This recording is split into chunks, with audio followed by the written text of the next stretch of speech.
Ang sabi po sa Colossians 3:3, sapagkat kayong nangamatay na at ang inyong buhay ay natatagong kasama ni Kristo Jesus. Magandang hapon po sa inyong lahat. Ako po ay si Fred, na pang-apat na kapatid ng Yumaong Piling. At ako po ay narito sa California. Dito po ako nag-work. Ako po ay nabigla nung biglang nadinig ko po at nag-text sa akin na Ate Piling daw ay sumakabuhay na. Subalit bigla na lang po ako natulala at ang nasabi ko sa sarili, bakit? Ano nangyari sa ate? Nung Sabado ng hapon ay kausap ko lang na masaya kaming dalawa. Humigit kumulang po sa 1 oras kami nag-uusap. At nasabi ko po sa kanya na ate, kung ikaw ay kukunin ng Panginoon ngayon, anong masasabi mo sa kanya? Sabi niya, oo, ako ay kasama niya. At napahiwatig niya na tinanggap niya ang Panginoon sa kanyang buhay. At masaya kaming nag-uusap tungkol sa simbahan na masaya siya na dumarami ang mga nagsisimba. Ang sabi ko sa kanya, ipagpatuloy mo ate, hindi yung iyong kapansanan ang siya maghahadlag sa hindi mo pagpunta. May magtutulak naman sa iyo. Oo nga, ika. Pero sa pag-uusap namin yon, kami nagsasaya at magsaya magkapatid. At alam niyo na almost every day kami nag-uusap ng ate at napapasaya ko siya, naghahalakhakan kami. At ibinabalita ko sa kanya ang naging karanasan namin sa buhay. Kaya I wish I'll be there to witness my ate. Sabi ko, at sinabi niya sa akin ang malaking pagpapasalamat sa akin sa mga ginawang tulong ko sa kanya. Subalit ang sabi ko sa kanya, ang Diyos ang nagbigay niyan. Hindi ako, ginamit lang ako at naalala ko ang ate nung kami maliliit pa. Yun ang malaking alaala ko sa kanya na siya ay maliit pa ay tumulong na sa amin. Kasi nung maulila po kami ay ang ate ay 13 taong gulang, ang kuya Ambo po ay 8 taon, at Nena po ay 7 taon, at ako po ay 4 na taon, at si Terry po 1 taon. Pero ang liliit po namin. It was 1947 when my father passed away. Namatay po noong 1947. At during that time, napakahirap po ng buhay. Mga tao walang makain after the war.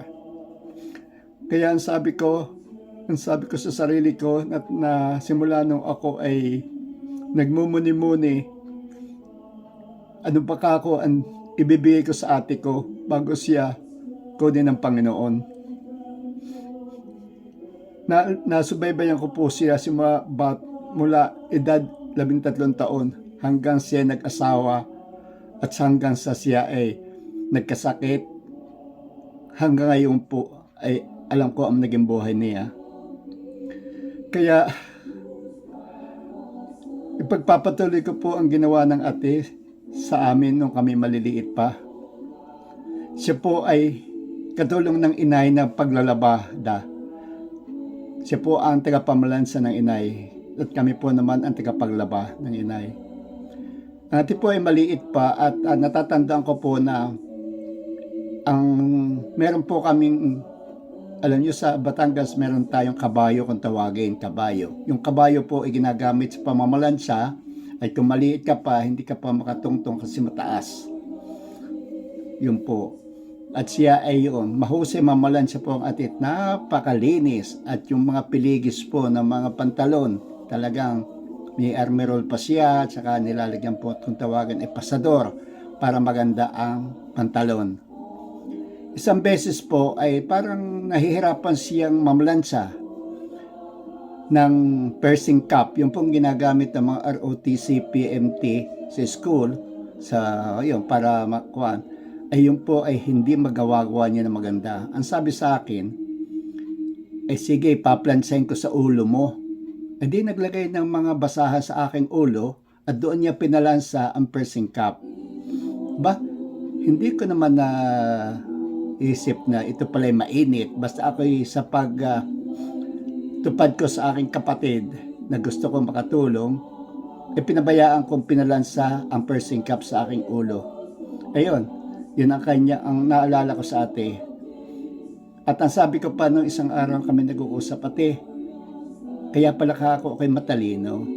Dahil sa pinalansa mo ang pursing cup sa aking ulo, ay ang utak ko ay nagkaroon ng nag-spread around, at yun, hindi lang sa isang lugar ako napunta, kundi sa iba't ibang bansa na ako nakarating dahil sa yung ginawa mo sa akin na pagpapalansa. Hindi tumigil sa isang lugar para ako'y doon na lang mamuhay. Kaya tawa na kami ng ate, tawa na kami ng tawanan. Kaya kami ay nakaraos, kami magkakapatid, at wala kaming minulest yung mga tao para kami tulungan. Pero yung pangungutang sa mga kamag-anak ng inay sa kabilang ilog, sa mga may pastor, doon kami ng Atenena nangungutang ng bigas, lalo na pag umuulan, wala namang kahoy at ang hirap talaga ng buhay. Yung aming karanasan Atenena. Ang kuya naman ay nangangahoy at nagbebenta ng kahoy na para sa pagkain namin. Ayun, nakatapos kami magkakapatid. Ang ate talaga, nakikita kong hindi siya nagagalit, hindi siya nagmumukmuk. Kaya lang ang ate, kung magsaing, ito, magandang story ito Dahil sa hirap ng bigas ng panahong yun, ang ginagawa ng ate ganito di nagsasaing. Ibibigay sa amin lahat ang mga kanin, yung mga puti kanin. Kami ay 5. Ang ginagawa niya yon, kinukuha niya, nilalagyan na kami sa kanya-kanyang pinggan. Yung. Pagkatapos ang huli ay tutong. Ay nako, ang atin nilalagyan ng tubig at konting asin at kinukudkud niya. Yun. At kami ay hihingi sa kanya ng tutong, kukuha ng kaunti. Yan, sa iyo yan, sa iyo yan. Ate, bigyan mo naman kami ng tutong. Ay masarap ang tutong, lalo na kung may lagay na dahon ng saging, para yon masarap. Kaya yun ang natatandaan ko sa ate. At ang kuya naman, kapag kami kumakain, ako ay natutulog. Ang gagawin ng Kuya Ambo, kukunin yung aking isda na bigay ng inay, na maliit lang yun kasi isang tulingan divided by 5 kami.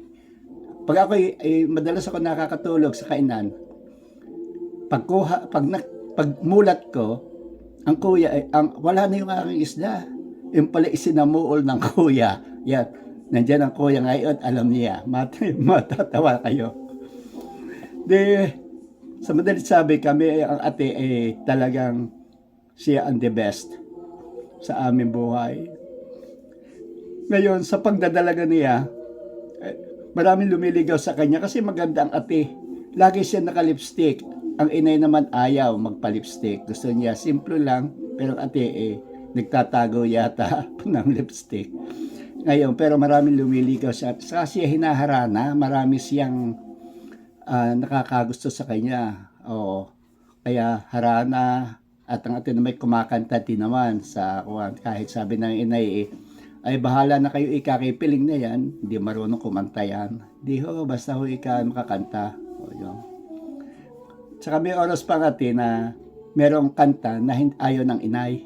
Gagalit pagkatapos pag-alis ng mga maghaharana, bakit mo kinanta yan? Sabi ka lang. Pero ang tatandaan ko kinakanta ng ate ay yung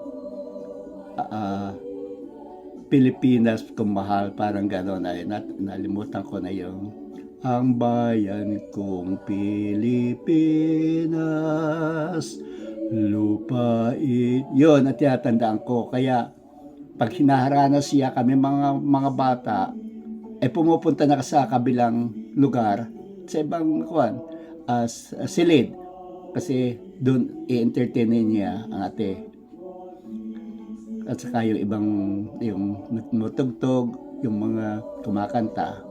Sa madalit sabi, nakaraos kami doon at masaya ang ate. At siya ay yung para bang nasasayahan kami dahil may kapatid kaming nahaharana. Paminsan-minsan may nagbibigay ng cookies, ay masaya kami pag binagbibigay. Pag wala is okay naman. Meron pang nagbigay dyan ng isda.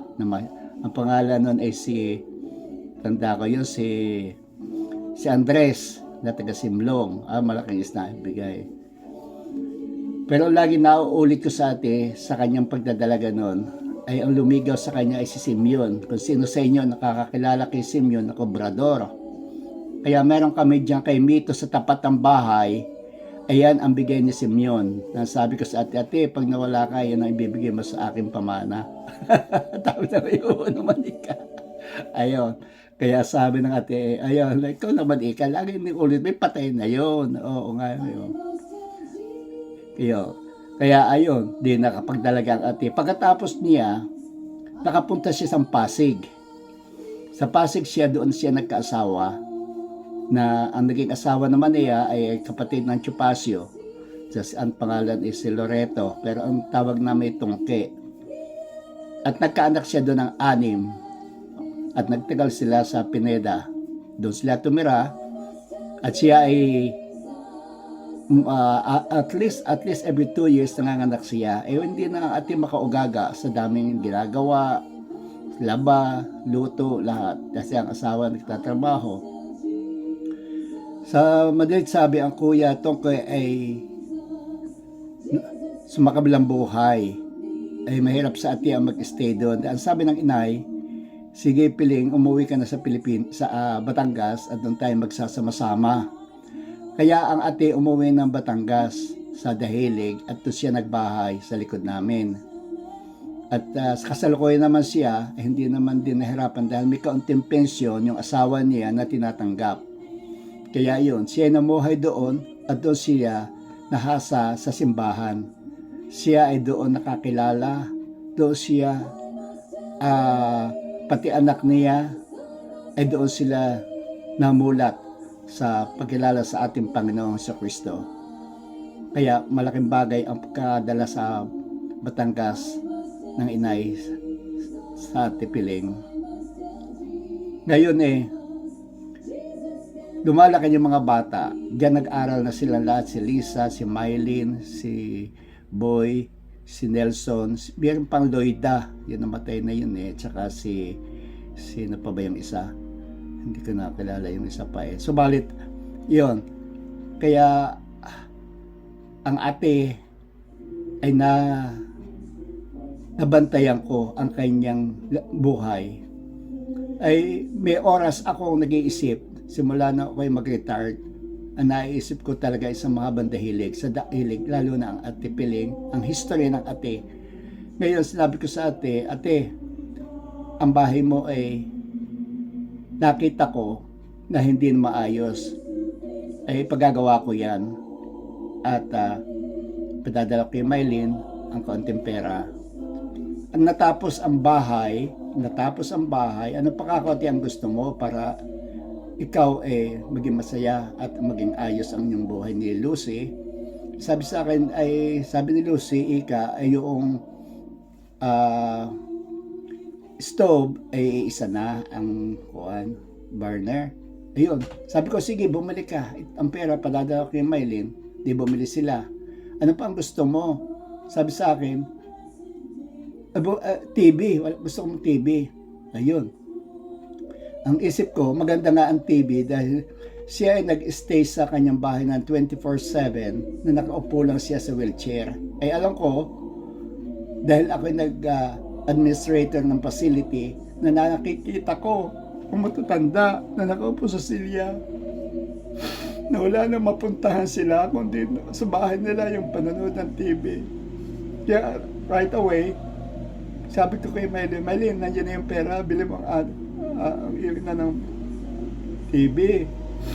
Sabi niya, kuya, sa birthday na lang niya. Kako hindi, pumunta ka na sa bayan, bumili ka na ngayon din.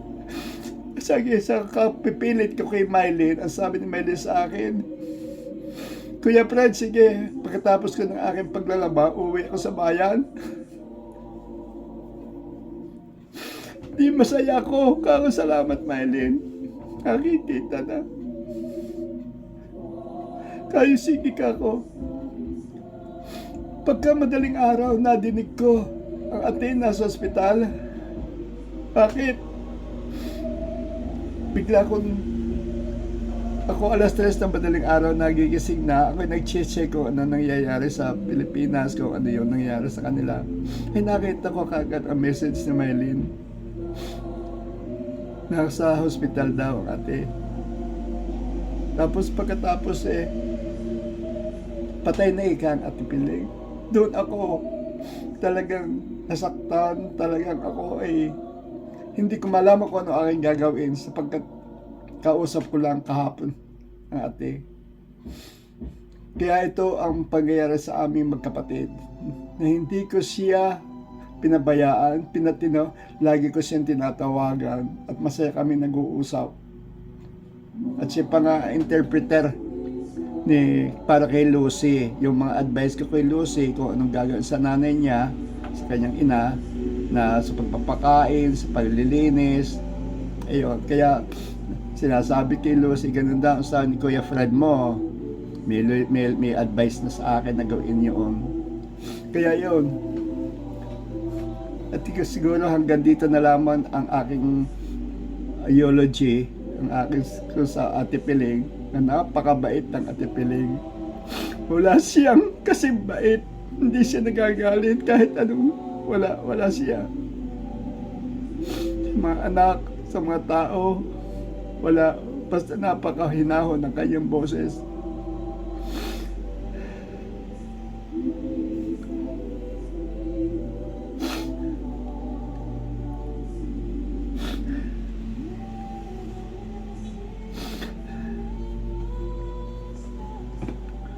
Kaya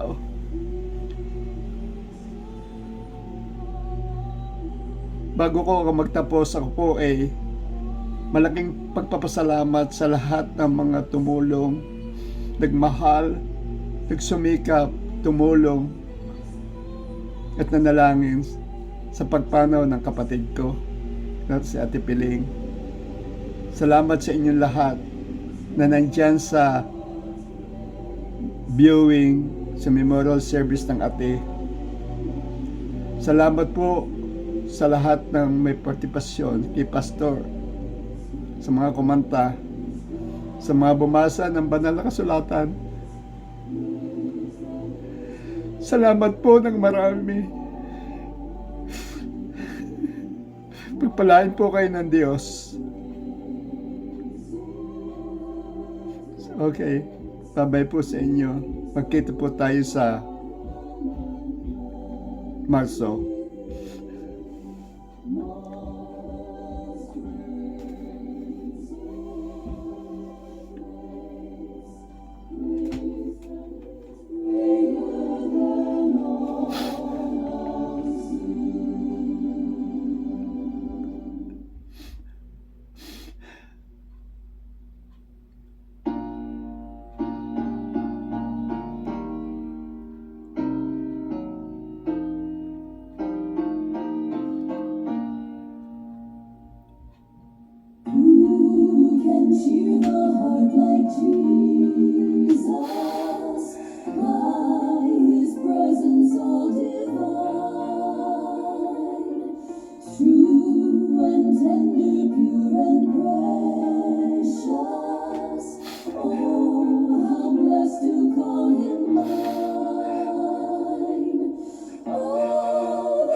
Lord,